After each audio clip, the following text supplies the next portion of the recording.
today's video, ang review po natin itong MIUI S125. Ano po siya? Matte blue. Pero pag hindi pa kayo nakasubscribe sa akin, please hit the notification bell para updated kayo sa mga videos. Tara mga guys, simulan natin ito review.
So yung mga guys, simulan natin itong review.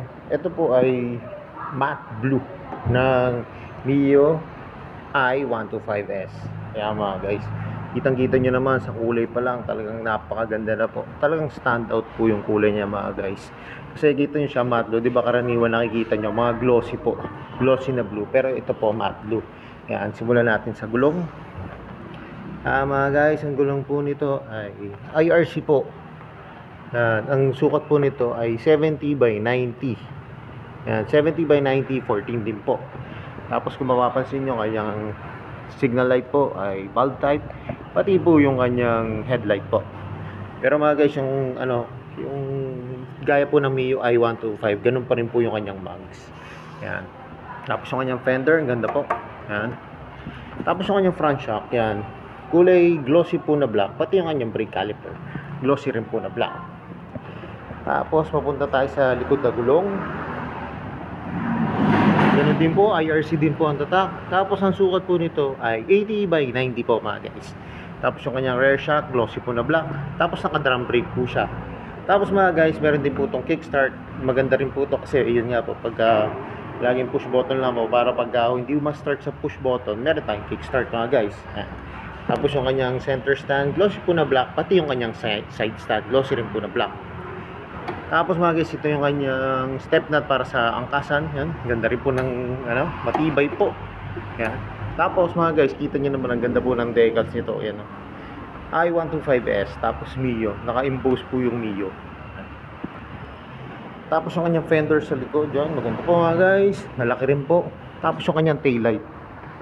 Yan mga guys, bulb type po. Pati yung kanyang signal light. Tapos may reflector po dito. Tapos yung kanyang pipe, yan, stock din po, maganda rin po. Pares po siya ng MIUI 125, yan. Pati yung heat guard niya po, yan. Tapos may carbon po dito. Tapos yung kanyang fan, ito po. Ganun din po, pares pa naman po nung sa MIUI. Yan. Tapos mapunta tayo sa upuan mga guys. Ito mga guys, napansin ko, maganda upuan nito. Kasi parang customized po siya, pati yung kulay, gray. Tapos ito po, black. Yan. Tapos ang ganda po ng pagkakatay. Ito nyo naman. Tapos mga guys, yung kanyang U-box. Malaki po U-box ito mga guys. Yun nga lang po, hindi pa rin po kasya ang helmet. Yan. Kasya po dito, documents, phone, bottled water. Yan. Tapos mapunta tayo sa kanyang gas tank. Yung gas tank niya mga guys, may rubber po. Yan. Para iwas gas-gas. Yan. Tapos yung kanyang gas cover. Yan. Yan mga guys, may rubber siya. Yan. Para hindi po magagasas yung ating gas tank. Tapos punta tayo sa kanyang manubela. Yan mga guys. Ito mga guys, ito na sabihin ko, ang nabago lang naman po dito sa MIUI S, ito po, meron po siyang idle system na po. Namaya papakita ko sa inyo yung MIUI. Kasi ito po yung nabago sa kanya. Tapos yung mga itsura po, yan. Yung mga decals, yung mga kulay, yun, nadagdag po. Tapos ito po yung kanyang ignition, yan, push button. Tapos ito po yung kanyang throttle. Yan mga guys, kanyang throttle, ang lutong. Tapos sa kabila po yung kanyang high and low, signal light, busina. Tapos yung kanyang brake lever na may safety feature po. Yan. Para pag gusto nyo itigil po, yan po, para safety po. Hindi po siya aandar mga guys. Tapos pag gusto nyo naman tagalin, i-release nyo lang. Yan. Tapos yung kanyang gauge panel po, yan. Ganda po ng kanyang gauge panel. Yan po yung mga function, high and low, signal light, magkabila.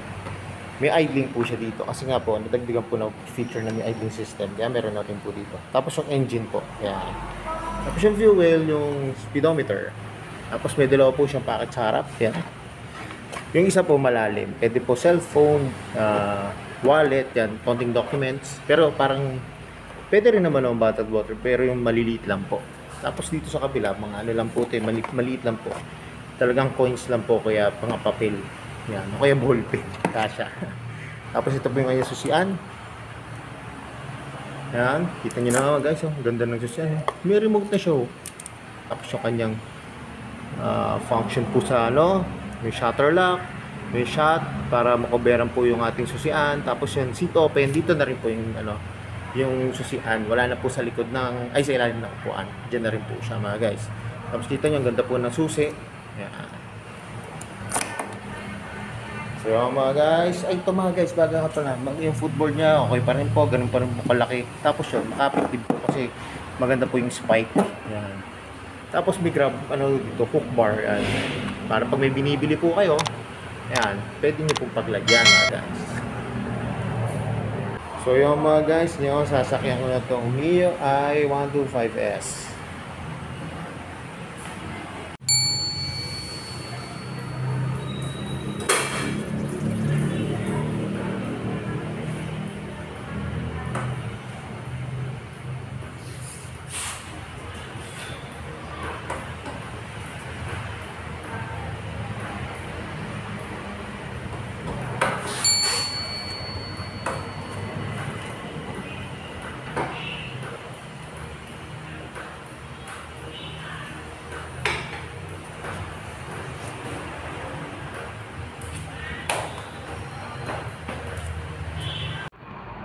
So yun mga guys, nakasakay na ako dito sa Mio i125S. Yan, napaka-komportable mga guys.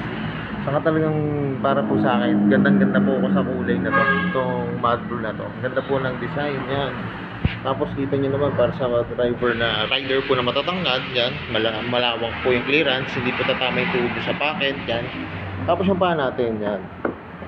Pwede pa rin, no, pag may pinamili kayo, yan, pag sinabit nyo po yung pinamili nyo, yan, yung may space pa naman po siya mga guys, yan, malaki po.